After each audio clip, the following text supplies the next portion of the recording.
Welcome to Nameless Debate Radio, where radioactivity is contagious.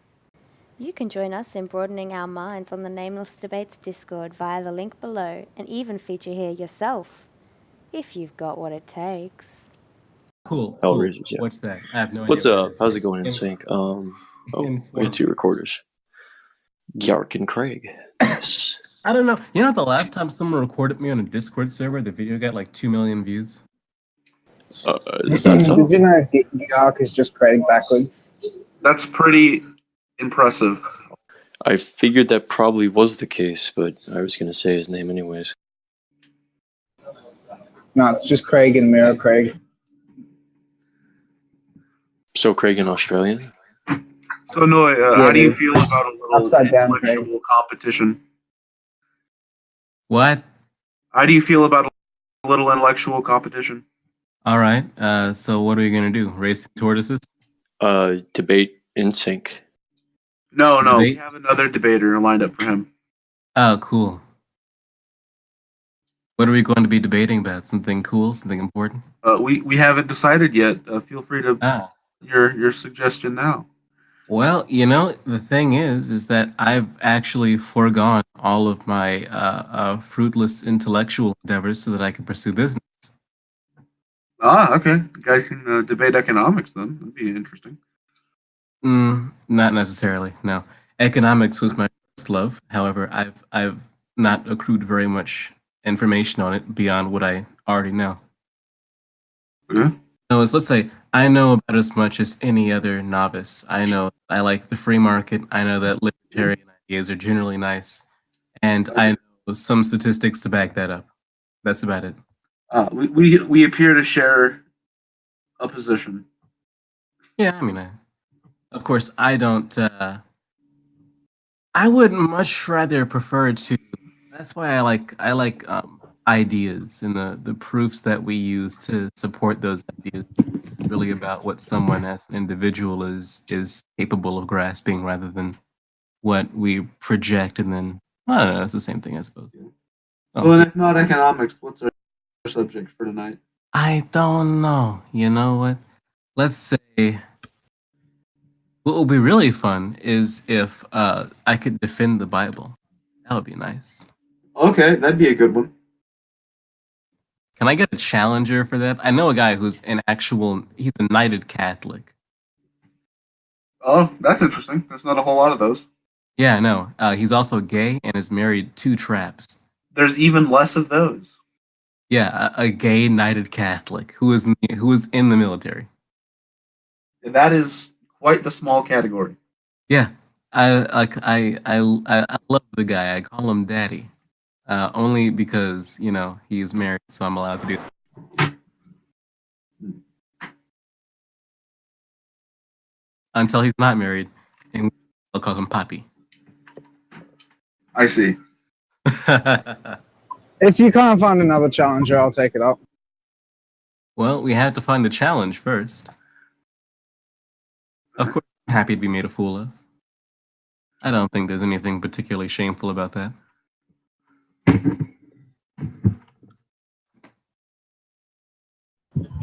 No, I mean, I'm happy to hear you try to defend the Bible. Oh, wonderful. I will be opening up my Bible on Adobe and bullshitting as I go. Let's see what we can do. I feel like you should pick someone else though. Fine. If you're going to be bullshitting, I don't think you should argue with me. Well, when I say bullshit, I don't necessarily mean bullshit. I mean I'm going to be fabricating arguments. Do you believe what you're saying? I won't say anything that I don't believe. You won't say anything as in, like, you're not going to say anything that you don't believe could be true, or you're not going to say anything that you don't believe is the case? I'm not going to say that I don't believe. If I believe, well, let's say, all my statements... That was fast. All of my statements will be said as they are. So if I believe that something can be true, I'll present it as such. And if I believe something is affirmatively true, then I'll present it as such. Okay, so you articulate the way that you're like presenting it. Yes. Okay. All right. So the Bible says that God exists. Is that like how do you justify that exactly? Well, I don't really believe that the justification of something that has to be justified. Let's say one of the issues that I have with people who believe that, and let's say, my style of debate is, or not even debate, my style of discussion is rant-like. So if this annoys you, then I'll stop immediately. However, let's say, have any of you ever made the statement or ever met somebody who said they like dogs more than people? They think that they're upset that so many dogs are dying, so many cats are dying. I've heard people say similar things. Yeah. Yeah, I've met people who said they wanted to be doctors, and I asked them about real doctors, and they go, "Wait, what?" Because they never even considered that. So anyway, the reason I say that is because there's a strange disconnect between the materialistic way people think about things, to where if you look at a dog and a human, physically there is no real difference between organic creatures besides the functions whereby we use to live most efficiently. And so if you completely ignore any spiritual aspect, there is no there is no contradiction between putting your dog's life over your neighbor's. Do you know what DNA is? I do know what DNA is. So then there are differences between the life forms, we agree. Well, no, yes, I didn't say there were no differences between the life forms. I said the differences between the life forms I said there's no difference between organic life forms that besides that which helps us live most efficiently. Which would be the rough draft of all Darwinian or not evolutionary biology theory, however you're supposed to say it. The theory of evolutionary biology, I would say that. Anyway, continuing on to my main point, is there is no moral contradiction that a human's life is worth any more than any other life. So just quickly though, I'd just like to note that this is the first instance, right? You're talking about a moral contradiction, but before you forgot the word moral, which is where my contention came from. Right? You're talking about, and I realized this as I was listening, right? You're talking about like the moral evaluation of the life. Okay. You didn't use the word moral when you initially put the proposition forward. I did not. Yeah, okay. So just saying that like you didn't quite clarify it in the way you said you were gonna, but I appreciate the effort. Continue. Well, I do apologize. I've been sick for quite a while. Okay. No, that's all good. I just wanted to clarify, because it's the sort of thing that people kind of forget about if you don't bring it up at the time. And I've got into too many conversations where I'll get like half an hour to 40 minutes in, and then I'll tell the person what they told me at the beginning, and they'll say, I just didn't say that. And it's like, well, first of all, like I'm recording. Second of all, I happen to remember exactly. I wouldn't have objected otherwise. If we are recording, then let's get back to the main crux of the argument. Mm-hmm. And I'll say the reason, the way that I happened to cross God is because I first fell into I don't know if anyone has ever fallen into this, but it's very common from what I've discovered. When I was younger, I found these anti-feminist YouTube videos, which I found very entertaining. That led me into the anti-feminist videos on YouTube. The feminist rect videos. That led me into Milo Yiannopoulos. Milo Yiannopoulos introduced me to Ben Shapiro. Ben Shapiro introduced me to libertarian economics, and also philosophy. And then through some of that philosophy, I got introduced to Judeo-Christian values. And I found that I agreed with those values, but I didn't agree with the authority behind those values. And so I said I might as well believe in God. Perfectly honest. Because I found it silly that I believed in the value of a text, but not the authority behind that text. Doesn't that seem like kind of like, I don't know how to say this without being rude. Isn't that kind of backwards? Yes, that's the backwards way. That's the opposite of how most people come about it. Most people. That's the opposite of how you're supposed to reason, though. Yes. Well, it's actually if you if you listen to some of Dennis Prager, not even his work, if you listen to one of his interviews, you'll find that that's actually been a strategy he's been using to convert people. I don't understand how it would work though. That's a very interesting. Well, it's to understand how it would work. You have to understand the characteristics that would take one to that would cause one to fall into theological thought in the first place. And so the first thing you have to do is you have to believe that an individual can suspend disbelief. And that's why I say I say this to a lot of atheists, and they say, "Well, are you saying that I can't believe? Are you saying that I can't completely understand Christianity if I'm not a Christian?" And I always say, "No, I'm not saying that. What I'm saying is that a part of being a Christian is having faith, and so you can't have faith without faith." And then So my point, are you aware? My point is that you have to have the presupposed capacity for faith in all beliefs that you're willing to take seriously. I'm sure that if you were to look at communist texts with full faith that it was correct, you would look at it in a different way, even if the information was the same. Look, your argument's a bit confusing, to be honest.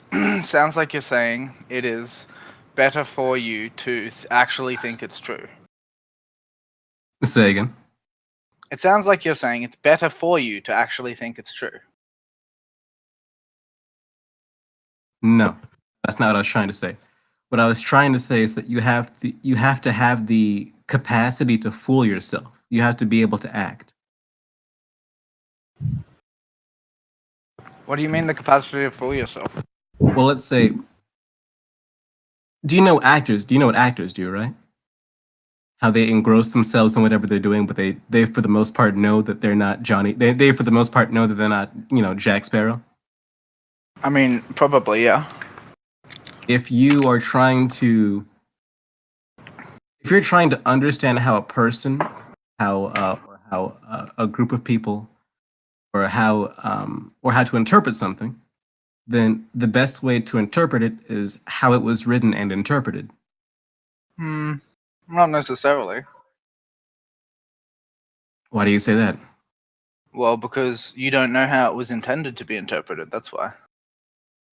Any middle school student can tell you that when they are given a piece of text and told to decipher what the author intended by the characteristics they describe in the environment, that to some degree you're making it up. You're having a guess. You don't know. You can't know. That information is unavailable. You have to make inferences, and the inferences could well be completely wrong. That is true. However, that's dependent on the individual's capacity to decipher. No, but here's what I'm saying. I'm saying, because humans have been trying to decipher the Bible for years, it's not like we have a consensus, man. People very strongly disagree about the matter. I'll tell you that if you're speaking to people who are in respected theologic circles, the only things that they really disagree with are that of contentious and not contentious differences, which in the Bible. What, sorry? In the Bible are very important. I don't know what you said. You cut out. I said if you follow people who are respected in theological circles, you'll find that they only disagrey on semantical differences, which I don't think you know what semantic differences are if you would say that. Let's say semantical in text and speech. No. What is a semantic difference? A semantic difference is let's see here. I've always used it as a meaning of. I've always used it as a way of speech or text that was different. No. The meaning was the same. No, you should look it up. Okay. Let's see here. The meaning of a word, a phrase, sentence, or text. All right. So, what does semantics refer to then? The branch of linguistics and logic concerning with meaning. There are numbers of branches and sub-branches of semantics, including formal. Okay, So let me put it to you this way. Like you said, people in theological circles only disagree on a semantic level. Yes, yes. But the thing is, that means that they're disagreeing about what the words mean. That is like a big disagreement. They don't agree about the ideas, man, because they think the words mean different things. That's what denominations are.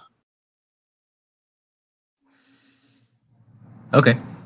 So like a semantic difference is actually quite significant because it results in completely different conclusions. If you take something which is meant as a metaphor literally, you do not get the correct interpretation. In some sense, you can't. I don't mean to... isn't that exactly what I said? No, but I'm saying, how do you know which are meant to be which are meant to be taken as metaphors? How do you know? How does anybody know? Let's say, assuming that the Bible is correct, if you behave onto correct how? Assuming morally. Assuming the Bible in some form of interpretation can be said to be is shown to be not is shown. Okay, wait. Can I please try to rephrase what you're saying? I prefer to get it out first. I think I know what you're going to go with it though. Are you saying was it an is or an if? It's to do with whether the Bible contains something that's true, something that you could even say something that directly describes truth, right? You can continue on that, yeah, I suppose.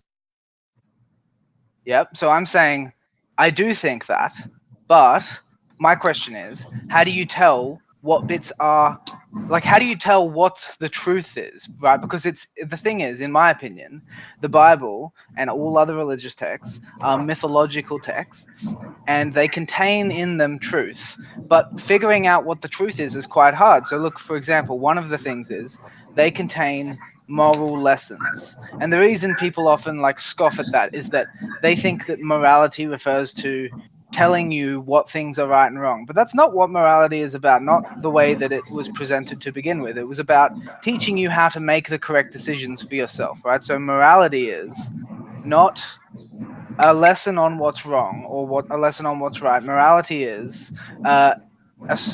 in the what would you say? In the theological context, morality is instantiated within a universe where the way to act is conceptualized as service to the ultimate being, because there is some truth to, for instance, the idea that you're connected to everything else and you must be connected to the thing that's absolutely true. But when I say that there's truth to that, it's not true in the sense that the Bible literally presents it. And so, for instance, there are things said about the ground of being in religious texts that are anthropomorphizations, because humans tell stories about themselves fundamentally. And when we conceptualize quote unquote God, the amount of unnecessary baggage that we attach to it because we're human and we can't help but imagine him as if he was human is ridiculous. And so what I'm saying is, I believe that's a problem, but I know. How do you get around it? You don't. You simply. But here's the thing: is maybe you can No, I'm saying you don't deal with it. You just but maybe you can actually solve it. I prefer. It's already been solved. I prefer. It hasn't been solved. Okay, then what was Aristotle's idea of God? How did Aristotle envision God? You're talking about the first, the formal cause. Yes. Yeah, I think the formal cause is accurate, but the formal cause is the correct language. God is not an appropriate label. You're not supposed to use a label in the first place. No, I don't accept that. According to the Bible, you're not supposed to. Yeah, I think that's wrong. Well, the reason it says that is because if you continue to speak. No, I understand, but the thing is, maybe we can speak of it. Maybe it's not God. Maybe we can speak of it. Maybe it has a better name, and maybe you and I could have a productive discussion about it where we both know what we're talking about, even though we have no way to touch it or perceive it. Okay. Do you think we can reason about abstract objects? I don't believe that. No, I don't. Well, you don't think we can reason about abstract objects? God isn't an abstract object. Says who? That's your subjective opinion, though, No, right? according Like, to no, but listen. according to the, I understand, but let's just take a step back and think about this, right? I would You're have saying appreciated God can't listen. You're saying God can't be evaluated, right? I would have appreciated being able to have completed that sentence. Okay, I'm sorry. Are you or are you not saying God can't be evaluated? Yes. You are. Okay. So isn't that an evaluation of God? No. How so? You just made a statement about him, which you're telling me is true. If it's true, you must have got to the conclusion somehow. Yes. Yeah, so the getting to the conclusion is called an evaluation of the thing that you conclude about. I was given that conclusion because I read the book. No, but like you evaluated the words in the book to come to the conclusion. Yes, because I was given the capacity to understand it as it was meant to be understood. No, but the point that I'm making to you is that you did come to a conclusion about it, right? So are you saying that because I recognize something is beyond recognition, I'd had to have imposed my own standards? No. I'm saying recognizing something being beyond recognition is a contradictory proposition, and obviously, listen to the words, okay? I'll say it slowly. Recognizing the unrecognizable. Yeah, that cannot be done. How so? Because if it is what you say it is, then the statement cannot be said. That's only if you're saying recognizing a physical object, or you recognizing a physical. No, I'm saying any proposition about it is recognition that it is there. All right. Let me give you a question. It is. I'm telling you, that's a fact. What happens when an immovable object is an unstoppable? You can't relate those two things conceptually. No, I'm not trying to relate those two things. You're saying what happens when, and then you put them in the same sentence. Yes or no? No. Continue, please. Okay. I'm sorry. No, I'm sorry. Continue yourself. I would like for you to answer the question. No, but I didn't hear the question. You said what happens when an immovable object something? It's a very old question. You should know it. Yeah, can you just tell me it, please? What happens when an immovable object meets an unstoppable force? Do you know what the word meets refers to? What happens? So I was wait a minute. I was dead on actually with what I said. I don't know why you said no. What does the word meets refer to? Would you enlighten me? If I meet you, what happens? What are we doing? What's meeting mean? You are in my presence. I've acknowledged you. So we share space, correct or incorrect? Say again. Do we or do we not share the same environment or space? Yes, that would be correct. Yes, okay. So when you say what happens when an immovable object meets, you cannot then say an unstoppable force. That concept is logically unavailable to you because you already defined something which is in contradiction to it as existent. Okay, when you say I have an immovable object, you are saying as well I cannot have an unstoppable force. And so if that statement were to by chance be false. No, but I'm saying by definition, what you're saying in the first statement, when you say I have an immovable object, a direct logical implication that's necessary from that is that an unstoppable force isn't possible in the same space. It cannot be defined. If you were to put that question into a computer program where it has the computer would tell you that it doesn't make sense. No, that's not what a computer Yes, it would. It would say it violates the law of non-contradiction. If you were to allow me to finish the prompt. If you and actually this is I'm learning more about you from this prompt than the actual. Good. I was trying to get across, but if you were trying to, let's say, if you put that into a computer, one that was given the command to execute, what it would do is it would say the immovable object did not move. The unstoppable object did not move. In order to not contradict one. Hey, wait a minute. And one went through the other. Okay, so did you check? You did that on a computer, did you? Yes. No, you didn't. No, you didn't. You can look this up. No, that's not true. You're making it up. I happen to know. I study the subject. The fact that something can happen on a computer doesn't mean that that's the correct option. I'm saying if you have programmed the calculation correctly, because you can program a calculator wrong, Believe it or not. I'm If aware. you've told it how to make decisions properly, I'm telling you, what it will say to you is this, okay? Things that are internally contradictory with regards to a simple holistic evaluation are automatically false because they violate the law of non-contradiction before you start to analyze them.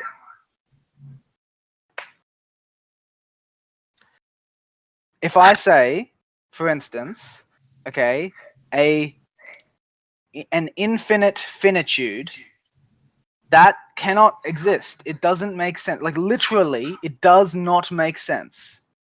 Those words aren't allowed to go together. Why not? They contradict. How so? They violate the law of non-contradiction. They're not permitted to be grouped like that. It's like literally, that's how we define nonsense. The laws of logic define sense. How would you Things that describe? violate. How would you describe an infinite finitude? What do you mean? I would say it's an endless set. That's generally what we were talking about. An infinite finitude. Yeah, well, so like that's what an infinite number is. Number means finitude. And then yes, how would you describe the I'm saying that doesn't exist. It's a misnomer. We got the name wrong.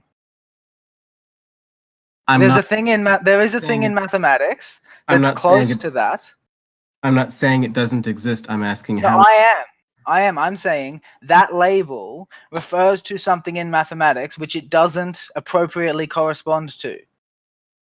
There's a better name for the thing in mathematics, and that label actually is nonsense.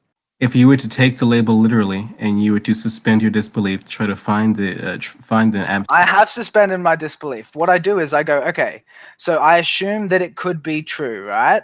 So what I'm going to do is I'm going to assume that it's true, and if I get into a pattern of contradiction, it isn't true. That's how logic works.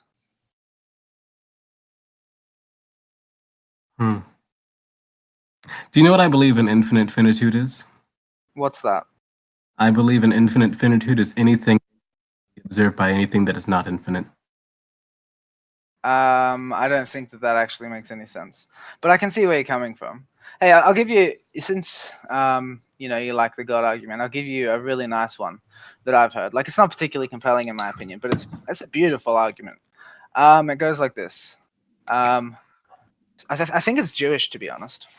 So well, you know it's gonna be shit. God is infinite, right? Okay. Well, most people agree. That's where the word infinity actually came from. I've got to check on something. Can you give me 2 seconds? Yeah, no worries, dude. How's everybody else going? Are you ready to tag in Stacy? Oof, no, God. Okay, I'm back. My grandmother is bedridden, and old people have this habit of not saying when they need help, so I had to go make sure she wasn't dying. Fair call. I mean, they might just not be able to say. No, my grandmother would. She would be up at night, 2 a.m., needed to be changed, and instead of saying, I need to be changed, she would just snap her fingers. I mean, to be fair, until someone woke up. Be a bit humiliating, though. Yeah, I mean, okay, let's say something simpler. She has spasms. Instead of saying I'm about to have a muscle spasm and may choke on my food, she'll say, hey, can someone turn the TV? What? Yeah. Why? Because old people have a problem saying things. I don't know what it is. Especially timid people. Well, timid people have a problem saying things. It's pretty straightforward. It's both a problem with the elderly and timid people. Anyway, what's this argument you were going to give me? You'll have to remind me. It was quite a beautiful argument, and I don't find it That's very compelling. Ah, that's an interesting mimic. Okay, so yeah. Most people agree God is infinite. That's actually where the word infinity came from. So like that's a proposition not many people disagree with. I've never even heard anyone say maybe before. Like most people agree God is infinite. So that's the premise. The premise is God is infinite, and then the question is, what does the infinite lack?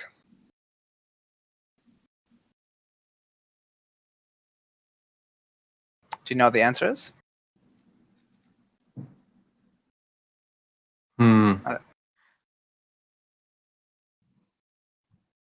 That is the only real argument I could think for that is it's a silly question to ask. My first No. I said it was my, beautiful, right? I know my first thought is that if I am presented with something infinite as a thing that is not infinite, I don't have the capacity to. No, but I feel like the answer is embedded in what you just said. Think about what you just said and think about the question. Let's just say, what is an ant lack? You know, No. It's the But equivalent of It's asking- not like that. It's not like that. Okay, you used the terms that are relevant in your answer. Try to think about it. The question was, if God is infinite, then what does the infinite lack? Are you going to say finitude? Correct. And what are we? We are finite. Exactly. And here we are. I don't necessarily find that very compelling. I find that to be very graceful because How? it takes Sounds something. disgusting to me. It takes something that you take to be self-evident, right? That you are a finite creature. You were just talking about it quite a bit. You know what I mean? And it says, okay, so like God, the whole point of God is that He's beyond your conception. I feel like you can only take that answer seriously if you kind of ignore half of what you know about God for the duration. No, I don't agree. As long as you assume that God is infinite and that what you know of Him is always limited because you are finite, right? As long as that's your first thing when you're conceptualizing, you're thinking to yourself, okay, I know these things about God, but I have to remember God is much greater than anything I know about Him. So I shouldn't think that I do know about Him. I should be humble about it, right? Does that not mean that God is both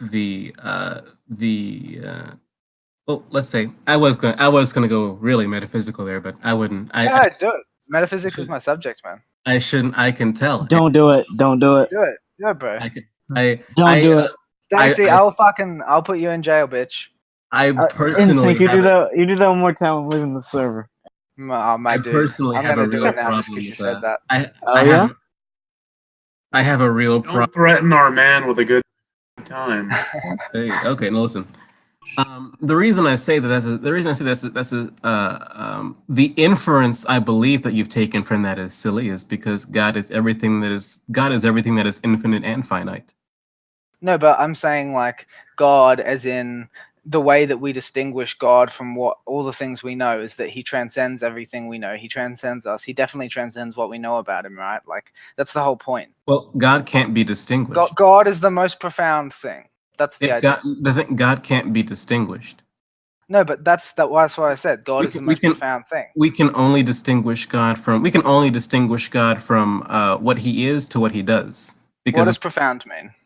I have no idea. I don't know the dictionary definition. I believe I'd use it properly if you ask me. All right. So what it means is either very great or intense, or in a philosophical sense, it means having or showing great knowledge or insight, or as a literary sense, it means the deepest part of something. My asshole is quite profound. So would you not say then that God is the most profound thing by that definition? Give me the definition again. Very great or intense. I'm sure you'd assent that God is the most great and intense thing. Having or showing great knowledge or insight. Again, if you think He's omniscient, you definitely agree to that. Then it says demanding deep. Oh, there's another one now that I expanded it. Demanding deep study or thought. You probably would agree with that. Very deep and the deepest part of something. I would find all but one of those definitions incorrect. Really? Yes. Can you tell me why?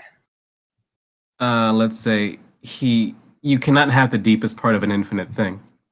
I don't think you're using the word infinite properly, but the point that I'm making is that this universe is not infinite, and God is the deepest part of everything that we have ever known, but we don't know God directly. We know God only through the instantiation that we exist in, and that is very, very limited compared to God Himself, right? Like, to suppose that God is limited to our universe is very hubristic, I would think.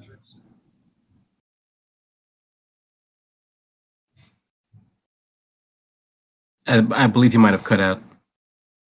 Oh, really? Okay. I can hear you now. Maybe was the last word you said hubristic? Yeah, hubristic. Okay, that was the last thing you said. All right, you didn't cut out. The end of your word ended abruptly. Sorry. Maybe it's a inflection difference because we're from different countries. Maybe. Where are you from? England? I'm from Australia. Australia. You know what? I was just speaking to my Australian friend for like 4 hours. He's asleep now. Fair enough. His name is Where are you from? I'm from America. Yeah. Instincts likes to argue with people at 2 a.m. So you won't catch him asleep. Yeah. He said that he said, oh, I'm pretty close to town. So I asked him, how close is that? And he says 2 hours. And I was like, what the fuck? I live in like one of the capital cities. He says being 20 minutes from town is too close. No way, dude. That's ridiculous. Yeah, I think that Sounds like a country boy. Does he have good internet? Probably not. he didn't used to. His internet's even worse now. Dude, I got NBN. Well, I mean, you Australians and your shitty internet. What can we do? Anyway. Well, yeah, that's definitely true. But like the point of NBN is that it's the best internet in the country, even though it's fucking terrible, like overall compared to other countries, which is ridiculous because the only reason that we're a first world country is because of our tech sector. And because you have a bunch of Asians and New Zealanders going to your country for no reason. How are the New Zealanders adding a lot of value? Internet here in the U.S. was He also didn't ask pretty about the garbage. Asians, but the New Zealanders. Internet in the U.S. Internet in Dude, Asians are a very competitive culture, man. yeah, no, Internet in Asians, the rural Asians U.S. come is over and they fucking shit on Aussies who don't really care that much about school. yeah. Internet in the rural U.S. is awful, which is kind of ironic considering we invented the concept. Yeah, we know another interesting thing that U.S. invented was the telephone line. We actually, the telephone line was invented by I believe it was either invented or bought by the military or by the U.S. government. They kept 20 years. You mean the telegraph? No, not telegram. The actual what? No, The telephone. Alexander Graham Bell. No. The telephone. The telephone had been made before this, but the actual. Telegraphs came before telephones, though, right? No, I didn't say telephone. I said I said the telephone line. Or well, maybe I don't know. I don't know specifically what. I know it was it wasn't the phone, but it was the invention before the phone. Can I just ask what's the central point and like argument that each of you have made? Because I'm like so fucking lost. That'd be the telegraph. Telegraph. I'll okay. say Like, the telegraph. I was just wondering if he meant the telegraph because telegraph's the way we developed the technology. I'll say the telegraph, but I can't confirm it for certain. But the U.S. government, I'll say telegraph once again. I know English, sure, but U.S. government actually had possession of the telegraph or the ownership of the telegraph for 20 years.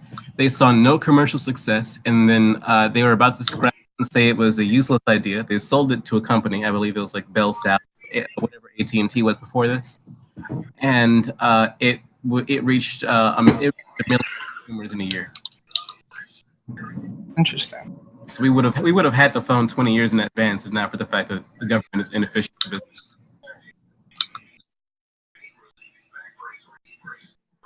Is taxation theft? I mean, by definition, but the standards are different. I don't really. It meets the criteria of theft, but I don't know if it's in the spirit of theft.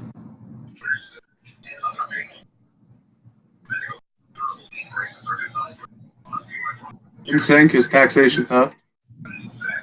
No, taxation is not theft. Can you give me a reason as to why not? If you say something about the social contract, I'll blow myself out Kurt Cobain style and survive. Yeah, it's just like there's a bunch of infrastructure around the place that like as a child and as an adult I benefit from tacitly, and like there are like a bunch of services that my government gives me that I don't have to pay for directly, that instead come out of the adults. Listen, I'm not done. It's all right. There's all these benefits that I get when I'm not a working member of society, when I'm not earning my own money, right? Like I get, like, look, for instance, we have Medicare in my country, so taxes pay for me to see the doctor whenever I need to. Whenever I need to, without having to pay for anything, I get to see the doctor. I get to see a psychologist 10 times a year, right? So my taxes are going towards like the roads, the schools, the healthcare system, right? There's lots of stuff going on that I'm benefiting from before I even pay taxes, and I'm like repaying a debt to my country when I start to pay them. You know, I used to be so libertarian that I didn't drive on roads. I just floated above them on rage alone. Thank you for listening. Like, share, subscribe, and join us in the Nameless Debates Discord. We hope to see you there.